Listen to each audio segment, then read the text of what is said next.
to make it actually work. Yeah. So that's one of the reasons why I basically laugh at most of you people trying to put me on a plantation, trying to get me in the church, hold hands, sing We Are the World, you know, and pass the pork rinds. Nah, It's a new day, baby. Believe that. I'm not on it. My kids ain't on it. No. So allow me to read some more for you, okay? About religion. We explore the dark side of religion. The side nobody talks about, especially in history. You ready? I'm gonna go back in the time with Christopher Columbus and stuff, about the Spaniards when they was coming over here trying to put their Mac hand down, steal the land, rape and pillage all the Indians and stuff, right? I'm getting this out of a book called Lies My Teacher Told Me. It's a real good book. Basically gives you a lot of historical facts that your school curriculum doesn't cover, right? Because, you know, it's all propaganda. The school system, what you're taught in school is all propaganda. It's all BS, it's bunk, all right? So, go ahead and read something for you, man. Right here, it says, a fourth factor affecting Europe's readiness to embrace a new continent was the particular nature of European Christianity. Europeans believed in a transportable religion that rationalized conquest. Typically, after discovering an island and encountering a tribe of Indians new to them, the Spaniards would read aloud in Spanish what came to be called the requirement. And here is one version of it. Ready to hear the requirement? Okay, all you holy folks ready? Got your holy water ready? Here we go. Don't get mad when I read it. I implore you to recognize the church as a lady, and in the name of the Pope, take the king as Lord of this land and obey his mandates. If you do not do it, I tell you that with the help of God, I will enter powerfully against you all. I will make war everywhere in every way that I can. I will subject you to the yoke and obedience to the church and to his majesty. I will take your women and children and make them slaves. The deaths and injuries that you will receive from here on will be your own fault and not that of his majesty nor of the gentlemen that accompany me. What kind of crap is that? He came over here putting his Mac hand down, talk about, hey, obey the king, obey us, accept Christianity, or we'll kill you and enslave you, and it won't be our fault. You know what I mean? Hey, we gave you a chance to convert. That's what basically, I mean, having thus satisfied their consciences by offering the Indians a chance to convert to Christianity, the Spaniards then felt free to do whatever they wanted with the people they had just discovered. Explore the dark side of religion, okay? Let Big Mike be honest with you, man. I was at my most vile and wicked and prejudiced state when I was religious. Yeah, me. When my mind was closed, had the blinders on, didn't want to hear what nobody else was saying for fear of hellfire, you know what I mean?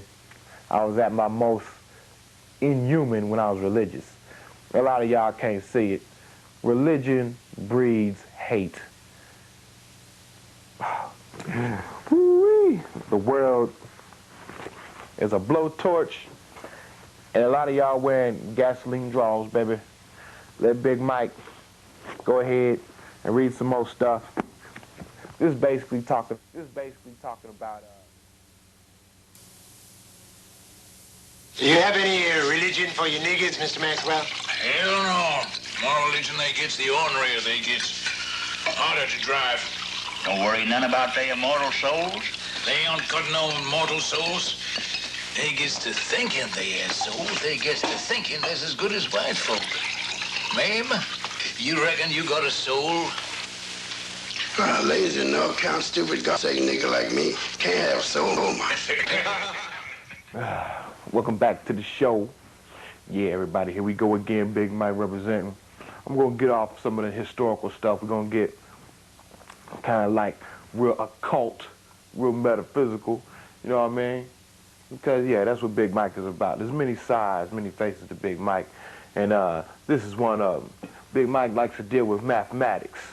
Yeah, mathematics. Math don't lie, baby. Mathematics. Last show, about 2 shows ago, I went ahead and did the 666 thing, you know what I mean? How in Revelations it states, in Revelation 13, verse 18, let he who have wisdom understand, about all the mark of the beast business and how it's the mark of a man, and you would know the beast nature, right, or the antichrist nature or whatnot, by that 666 business. Yeah, right. So Big Mike likes to go ahead and show y'all a little trick. Y'all ready? A little trick, because a lot of y'all don't understand that God and dog are kind of like the same thing. You understand what I'm saying? Nah, see, basically, God is man. Nah, y'all don't hear me though. God is man. God is a combination of 3 Greek words, gumar, az, and dabor, meaning beauty, strength, and wisdom. Right, but that's another story. Let me go ahead and get back to the God and dog thing. See right here, what you have is movement. You got a supreme being, a supreme nature, combined with, or should I say, with a beast-like nature. You can either ascend or descend. You see what I'm saying? So right here, the word God shows and proves the dynamic of ascending and descending, becoming a God, becoming a dog, being a supreme being, becoming a beast. That's what man is all about. Man is supposed to be able to subdue his nature, subdue his passions, and become God. You know what I mean? But a lot of y'all out there still slaves to emotional ignorance, still don't know how to reason, still letting other people do the damn thinking for you. So this is where most of y'all reside, in the dog state. All right, the beastly nature. Right there. Like it or not, yeah, you're 85, you're goyim, blind, deaf, and dumb. Don't try to deny it, baby. Yeah. All right, so here we go. This shows and proves that there is movement. There is creation. There's God and there's dog. There's dog, there's God. This is what man is faced with. Man could be either or. All right? And I'm G.O.D. You can recognize that, boy. G.O.D. All right? So what I want to do right now is I want to point y'all to this diagram, the ABCs, A to Z. All right? Last time we did this little gematria, and gematria is basically taking letters and ascribing numerical equivalents to those letters. So when you put together words, phrases, or sentences and whatnot, you come up with numerical equivalents or sums, right? So A to Z, right here, there's 26 letters in the alphabet. And so that's what we'll do. We'll just count from 1 to 26. A would be 1, B would be 2, C would be 3, D would be 4, E would be 5. Last time we did it, I went ahead and I just did multiples of 6. A was 6, B was 12, C was 18, D was 24, but we're doing a different gematria today. So here we go. We're just going to use 26, right? From A to Z, count from 1 to 26. And so now whatever words that we add up will have a numerical equivalent. You feel me? You see what I'm saying? So right now, before I start with that, I want to come down to the Roman numerals. Yeah, Roman numerals. Very interesting thing about Roman numerals. One day, just messing around, checking some things out, being a typical thought criminal, I came up with this. Well, I didn't necessarily come up with it. Some other people came up with it before I did, but I stumbled across it. D in Roman numerals is what? 500. C in Roman numerals is 100. L in Roman numerals 50. X in Roman numerals is 10. V is 5. And I is 1. All right. Now, there's a Roman numeral that's missing here, and that's M. But we're not going to use M because I was later added years later. So it's not an original, should I say, Roman numeral of the system. So we're just going to use the original Roman numeral system. So when you add all this up, ironically, the Roman numerals come up to 666. Yeah, 666. D, C, L, X, V, and I comes to 606. Imagine that. Yeah, so now a lot of y'all saying, well, so what? So what? It comes at 666. Hold on, homeboy. Let me get to it. Be patient. All right, now we come up here to the word Jesus, right? Which y'all ascribe to the Messiah, which it wasn't his name, okay? But since y'all think that he was speaking English at the time, speaking King James English, you think this was his name. But anyway, you take his name, 10, 5, 19, 21, 19, which is J-E-S-U-S, you come up with 74. That is his numerical equivalent for his name in Gematria. Jesus is 74. Then you come down here to the Roman numeral thing, and you look at 666. Now, y'all not seeing the correlation, are you? Not yet. Well, check it out. Look at D, C, L, X, and I. Curiously enough, when you're looking at these Roman numerals, right? Remember I said these Roman numerals came up to 666.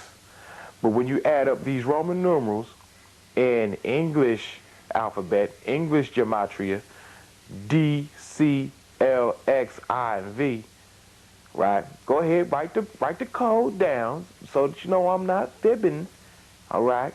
When you go ahead and add up the Roman numerals in English, like when you add up D, when you add up C,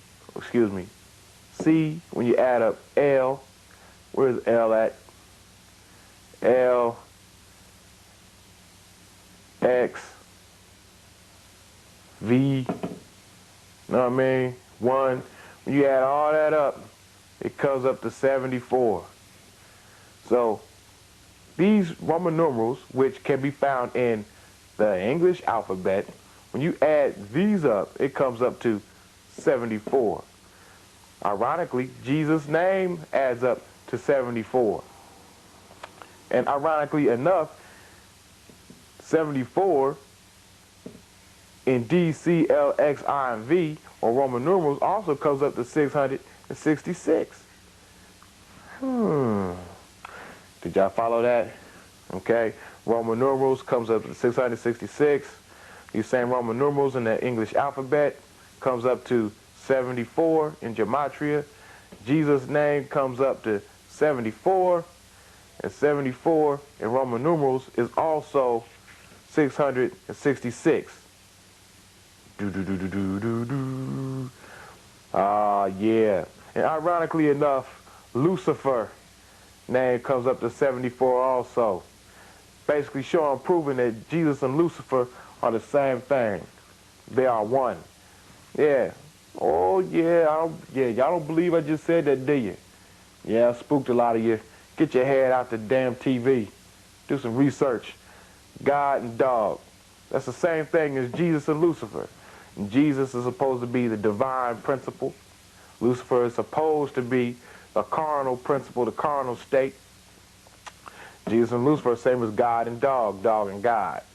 They're the same principle, just different extremes, different polarities. That's all you're dealing with, people. Yeah. 666, 74, 74. Same as 666. Situation number 2.